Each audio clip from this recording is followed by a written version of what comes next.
speaking of Still Tippin', a Houston classic, man. How did that record come about? For sure, all my songs that are like smash hits like that, they all have very, very memorable experiences that I remember it the same way I remember, a scene from, Goodfellas or The Godfather or something, you know what I'm saying? Scarface. I remember these scenes so vividly of how they happened. You know, so Still Tipping, well, at the time, Michael 5000 Watts was working on a compilation album at the time called The Day Hell Broke Loose. He used to put out a series of The Day Hell Broke Loose. So this was going to be The Day Hell Broke Loose Part 2. The Day Hell Broke Loose Part 2. And he was working on it with a producer. A single producer was going to produce the whole album. His name was Big Time. And Big Time had did a lot of work for a lot of other Houston artists. Did work for others, for the Swishahouse for us in the past. I don't know if he did anything for me personally when I say us, but I just mean he was a well-known producer. He was a dope producer.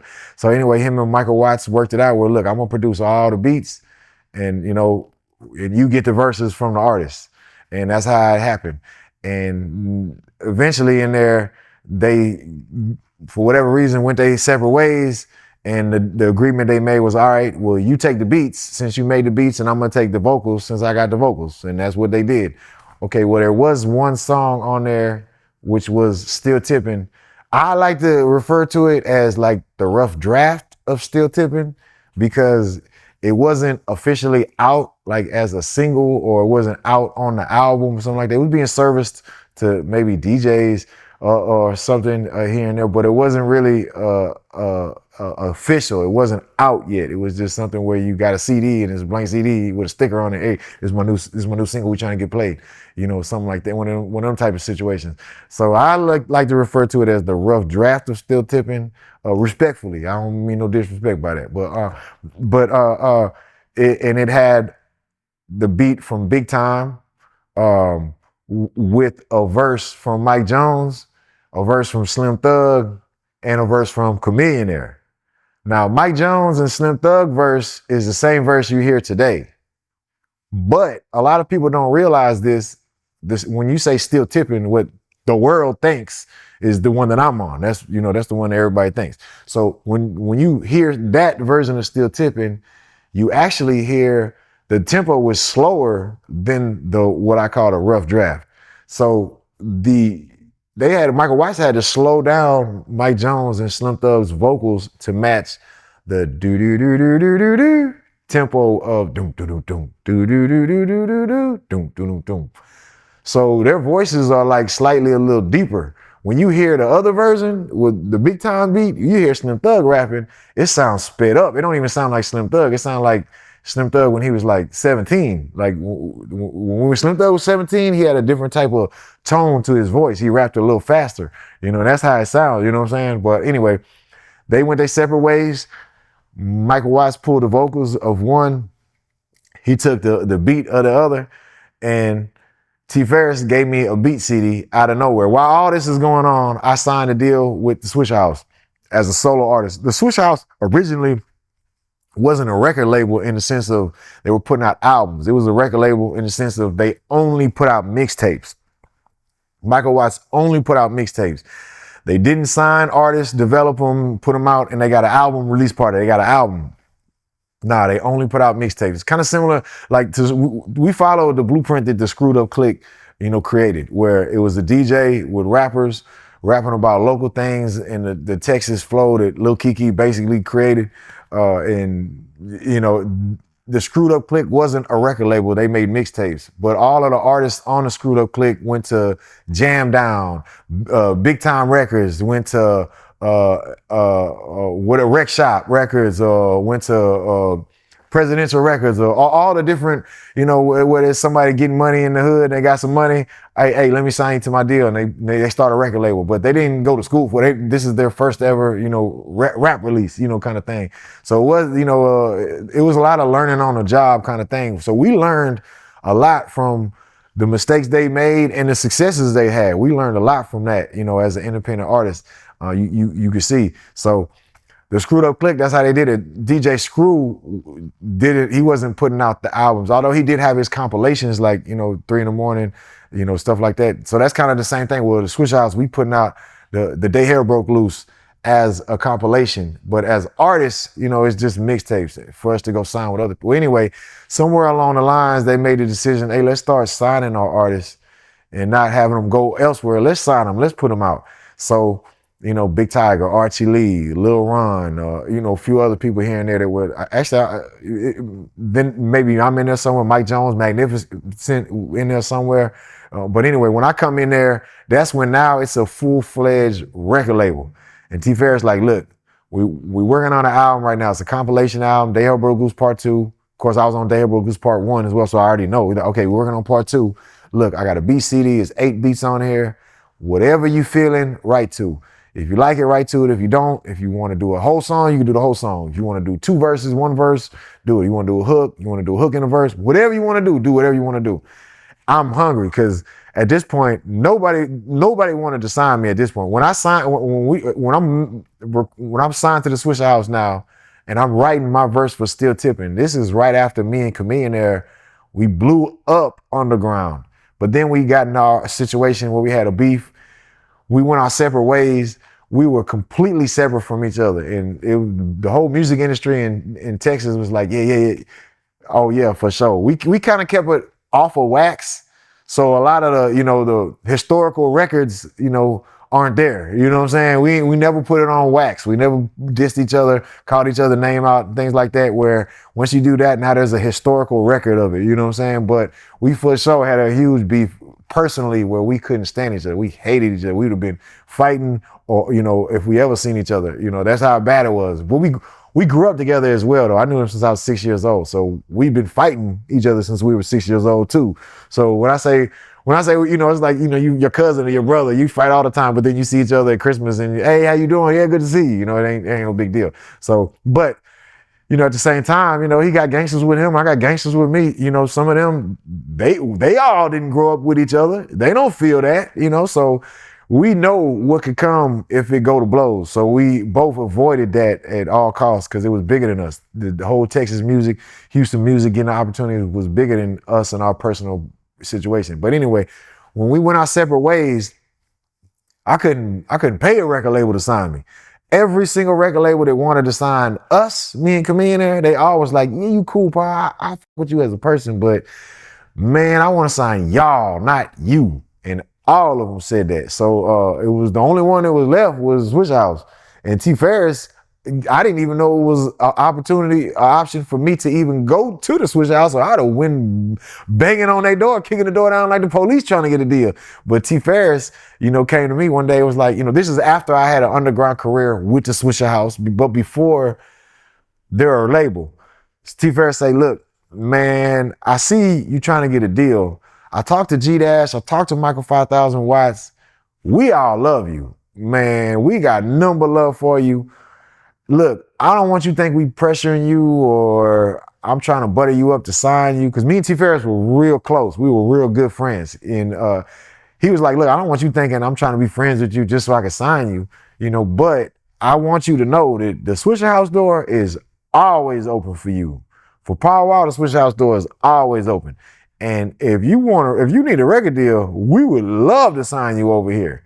And I was like, damn, you just don't know. You're the only one on the planet that wanted to sign me. So of course I took it.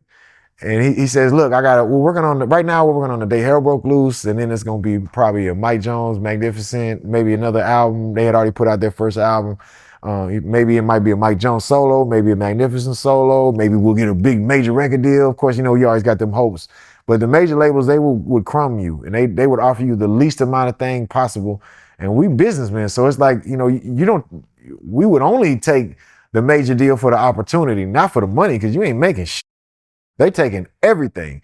In those days too, they took everything you made before them too. So if I come to them with a catalog, they want my catalog too. So it's like, damn, they taking everything. So we only doing it for the opportunity. So we always knew this is only a temporary situation because we play by different rules. We play the game fair. They don't play the game fair. They gonna love you today and they don't know you tomorrow. And this is how it goes. It's not, it's just the nature of the beast. So anyway, T Ferris say, look, we got a beat CD. It's eight beats on there. Whatever you want to do. I do every single one of them except one. And there was one beat on there that I'm listening to on the boombox. That's about this size of my hand, like it's about the size of a football. And if the bass get any louder, it's gonna skip the CD. So you got to turn the bass down. Turn the volume down and just hope it don't skip. Hope the CD not scratch. So I'm sitting there like, man, T Ferris, I don't know what to do. It's a violin. People ain't rapping. Ain't no violin in hip hop beats. You know what I'm saying? It might have been like one or two songs ever in hip hop, before that, you know what I'm saying, that had the violins or something like that. And so I'm like, man, what am I supposed to rap about? Because I was getting distracted by the violin instead of just immersing myself in the vibe or the beat. I was getting distracted by the instrument. So T Ferris say, man, you ain't got to rap, but, if you can't think of nothing, just do a freestyle on it. I said, man, you're right. And I just did a freestyle on it. And then it just so happened, I talked about some things on it. I got 84s poking out. Stuff, I'm talking about swangers where it kind of went with the subject matter of the other Still Tippin'. But I didn't know that at the time. I didn't know it wasn't, I was just rapping on a blank beat. It wasn't like, hey, this is Still Tippin'. Hey, we're going to fly the vocals in, this and that. Nah, it was, hey, rap on this blank beat. And me and Magnificent Magno, we both rapped on that beat. And he had a hard verse too. His verse was hard too. But anyway, at this time, now they're like, okay, we got to fly in the vocals because we're not using this beat for the rough draft of Still Tippin'. We're not using that beat anymore. We got to find a new beat for it. Okay, well, there was another beat on The Day Hell Broke Loose too, where it had this nutcracker, the play, the nutcracker. It had this sample where the song that's in Home Alone, a lot of people know it as the Home Alone song. The dum dum dum dum dum dum dum dum dum dum dum dum dum dum dum dum dum. It's in Home Alone. Everybody knows it from Home Alone, but it's really from the Nutcracker. Anyway, they had Salih, who made Still Tippin', Sitting Sideways, all our hits, from back in that era. He also had made this beat. So imagine a beat that sounds like Sitting Sideways or Still Tippin', or Back Then They Didn't Want Me, Now I'm Hot, They All On Me, or Draped Up and Dripped Out, or any of these kind of style of beats, but with the Nutcracker. Okay, everybody in the Swishahouse was convinced. Now look, I'm telling you this like third party. I wasn't a part of this. I didn't get a vote. But everybody in the Swishahouse was convinced that's the beat. That's the beat for the Still Tippin' rough draft vocals. That's the beat. That's the beat. Okay, well, T Ferris was convinced, man, it's this other one with the violin. I just think, man, Slim Thug on here, this will sound so hard on here on this violin. The do-do-do-do-do-do-do, what became what we know as Still Tippin' today. So T Ferris fought hard for it, and they was like, well, nah, the tempo don't match. That tempo's slower than the rough draft tempo. And T Ferris said, well, man, we just Swishahouse, slow it down. That's what we do anyway, slow it down. Let's just see how it sounds. Slow it down. Of course, it sounds amazing. It sounds amazing. Hands down, way better. Just everything about it, the vibe about it. It's just, not that the rough draft sounded terrible. The rough draft in its own right is a dope song too. But when you compare the two, they're two completely different vibes, sounds. And even though Mike Jones and Slim Thug are saying the same vocals and it's the same recorded track, that's the same, they didn't re-record their verses. It's the same record. The effects and everything, whatever they did, whatever Michael Watts did to put his effects on there, it was the platinum touch of what was needed to make it what it is today.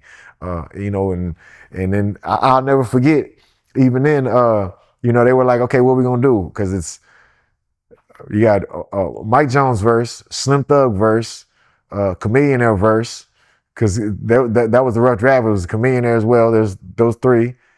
Now, me and Magnificent, we rapped on the do-do-do-do-do-do-do. We rapped on that. So we have two verses on that. So there's 5 potential verses you can use.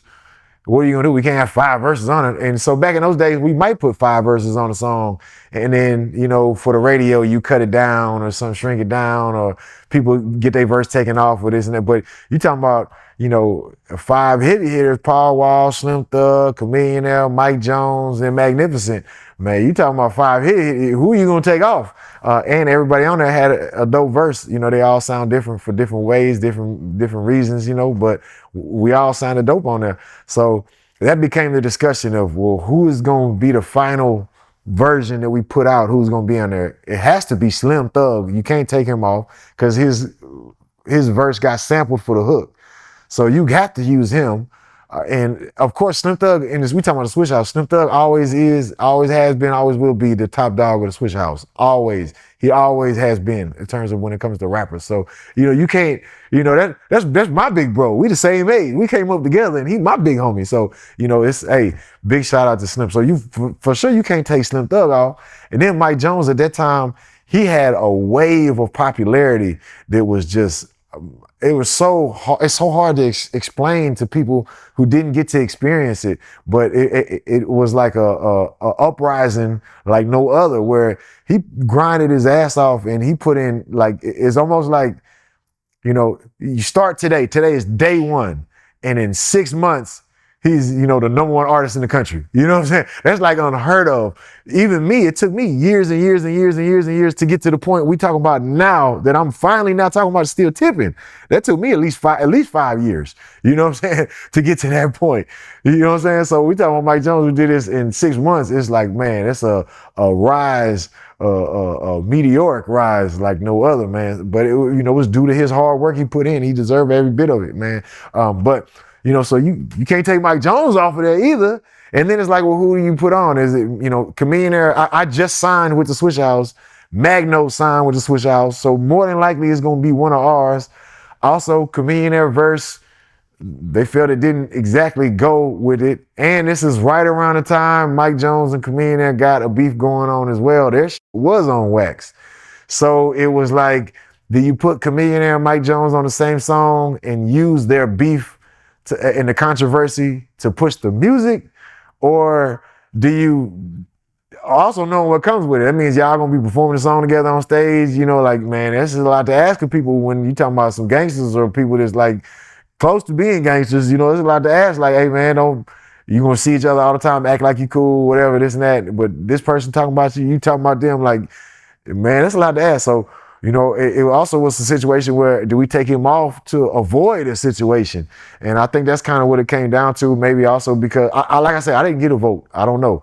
Of course, I would have voted for me to be on there, of course, but I didn't get a vote. But they voted, and it came down to, they chose my verse, so I got to be on there. But even then, I'll never forget, T. Ferris had this Jag. He had a clean Jag. The insides, everything was so clean. I've never seen the color of this color, insides this color, man. He pulled up, jamming the song, Still Tipping, just smiling with a Kool-Aid smile. I'm talking about a smile where he's glowing, like blushing, smiling. T. Ferris, like, he's like kind of, I'll say light skinned. You know what I'm saying? He's like, he ain't bright, but he's light skinned. He do got some, so he almost like red a little bit. You know what I'm saying? So when he smile like that, or if he get upset or something, you'll see that kind of red come out of him. And he was glowing kind of like this, like smiling, glowing. I'll never forget it. And he just smiling.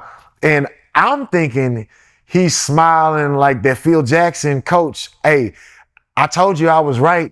Coach always right. I thought that's like an ego thing. Like, I'm always right. So I'm feeling kind of bad. Like, cause also what I'm hearing Still Tipping. If you think about Still Tipping, I got the last verse. I'm hearing the chorus, Slim Thug verse, the chorus, Mike Jones verse, the chorus, my verse. So I'm not expecting to hear my verse. I got the last verse. So when T. Ferris pull up, listen, I got something. I want you to listen to this. Listen to this. You're going to listen to this. Watch. Wait till you hear this. I told you I was right. Just watch. And he pull up and he playing it. I'm thinking I got took off Donda. Like I'm just talking about with Drive Slow. I'm thinking somehow my verse got took off. I didn't make the cut, or something like that. So I'm like, damn. Cause I'm hearing it, and obviously the song, when T. Ferris jamming it in his Jag, hell yeah, that bitch jamming like a motherfucker. It's not sounding like how it sounded when it was on the boombox, football boombox, where it had zero bass. It had negative bass. You know what I'm saying? You had to go hit the negative all the way below zero. It had -6 or whatever the maximum was. You know what I'm saying? Now I'm hearing it in T. Ferris Jag. I'm like, damn, but you weren't lying. That motherfucker hard. This bitch jamming. But then I'm also like, damn, I got took off of that. I was wrong again. Damn. So I'm thinking, I'm feeling down on myself. And he like, nah, just listen, just listen. And I'll never forget when my verse came on, T-Bear just sitting in the drop, she's sitting there looking at me like, yeah, just wait, just wait. And then my verse come on, and he's like, yeah, I told you to go, I told you to go. He just wired up just cause it's like I hit the game winning shot. And I had no confidence in myself that, hey, don't pass me the rock, coach, I'm gonna miss it. And he like, man, you crazy, you gonna hit that shot. And he tell me hit the shot, and I hit it, and we win the championship. That's like what it felt like when my verse came on. And I'm like, boy, T-Fair, boy, you right again. Well, he got a hell of a right streak. But man, thank God I made the cut on there. People often debate, who got the best verse on there, you know what I'm saying, of amongst us. I mean, I think I did go hard on there, but when I used to write verses, I used to go into, like I say, go to the closet or go to the car where there's no beat. So when I would come back to lay them, sometimes they would be jumbled. So that's why I got 84 poking out at the club. I'm showing all that, whatever I'm saying in there. That's not how I wrote it. I wrote it to be just a what it do is power wild on the people champ. Just the same tempo all the time. I got 84 poking out at the club, I'm showing out. But when I laid it, it was a slightly different tempo than I wrote it to. And I'm trying to catch my breath and say the words, keep up. So it came out like that. And it was like, and I got to say it over. And like, nope, don't say it over. That's perfect. So that's when you got to let people save you from yourself. But if you ask me who got the hardest verse, I personally think Slim Thug got the hardest verse. One, his chorus came derived from a freestyle. It's a sample from a freestyle he did in 99. And the freestyle was hard as fuck. And so first of all, the song itself is inspired and taken from Slim Thug freestyle. Second, Slim Thug's verse is basically an updated version of his freestyle. If you go back and listen to the freestyle he did in 99 and you compare it to Still Tippin' that came out in 2004, you're going to hear it's a similar verse, he just updated. In one verse he's at this club and the next verse he's at that club. And this verse he's in this car and that verse he's in this car because, they got a new car that came out, whatever. So, I don't know, there's nostalgic feelings to me when it comes to Slim Thug verse. Mike Jones, of course, had a hard verse as well. He had a lot of stuff that went on to be sampled. He sampled himself on there. Back then, They Didn't Want Me. Now I'm Hot, They All On Me, which is another hip hop classic. Mike Jones came with it. That was like kind of the world's first intro to Mike Jones' style of repeating his lines, where he would say a line and then repeat it again and then catch back up like he never repeated it, and it was like, MCs kind of wouldn't do that because they maybe would look down on it like, oh, you being lazy, whatever. But he took it and used it as a strength. Like that was one of his superpowers where he would say the same line over and over. And it would be a momentum buildup when he says it first and he says it again and he says it the third time. So, like I tell you, he had a wave of popularity. When the crowds would sing his verses, they would go bananas singing his verse. They still do, but it definitely, we all three had our different styles that we brought to it. Of course, a lot of people say I went the hardest on there. Thank you for that. If you ask me, I personally think the boss went the hardest on there, but none of us was whack. But speaking of Mike Jones, Joe, when you first knew Mike Jones, he was selling pagers, and you didn't find out that he was a rapper until you was at Chamillionaire house, huh? Yeah, I remember when we were getting ready to go out of town for a show, and we were meeting Michael Watts over there to get some CDs. We used to buy the CDs wholesale from him, so when we go to a show, we can go sell them at the shows. And he was meeting us over there to drop off CDs, and he was like, "Yeah, I just signed an artist, Mike Jones. He said he might know y'all or this and that." And we were like, "Wait a minute, that's where we just got our pages from," because he used to sell the Skytel pages. Like he had like a little plug on them. He didn't. I don't know. Maybe he did work at a store. I don't know him as working at a store. He was like just somebody who would hustle. Hey, I got to hook up on the pages. I got a bunch of them, So he if he was today, he'd be the guy with the the new iPhones. Whoever got the new iPhone, that's a plug you want to have. So we wasn't mad at all. We like, oh, you signed the plug to the Swishahouse? Hell yeah, that's what's up. We about to all get hooked up now. Yeah, man. Shout out to Mike Jones. You have any idea where he at now, yo? Mike Jones, I see him a lot on the road. We tour together. We do a lot of shows together still. He's still doing his thing. He's still dropping, releasing music, still killing it. You know what I'm saying? I think he still lives in Texas. I believe he lives in Dallas. But I mean, I don't know. But yeah, he definitely doing his thing. I don't think he's retired from recording music. I think he's still recording music.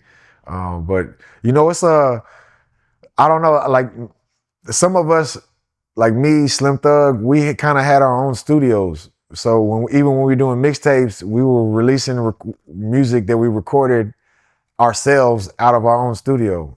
Sometimes it might have been me pushing the space bar, or we would have people come over and be our engineer or whatever. We have different engineers. You definitely learn that you get what you pay for, and if you the one pushing the space bar, then that's what you're gonna get. But if you got a real engineer, then it's gonna come out sounding a little crispier, sometimes a lot crispier. But some of us, like I said, we have our own studio, so I don't need to go to a studio to record or to work. I go to the studio every day to work, just like anybody else go to their 9-to-5 job. But some other people, they don't have their own studios like that, so they have to, they get into a mode of, all right, I'm gonna go on the road, or okay, now I'm gonna start working on the album. The album's done. Now I'm gonna start promoting the album. Now I'm gonna, go on the road and perform the songs, this and that. Where it's a little different for me, where I'm every single day of the week. If I'm not on the road, I'm at the studio recording something, just so I could staying ahead of the game. Is how you on time. That's how you on time. That ain't how you I'm ahead of the game, but I'm not. I'm on time. Because when you on time, you late.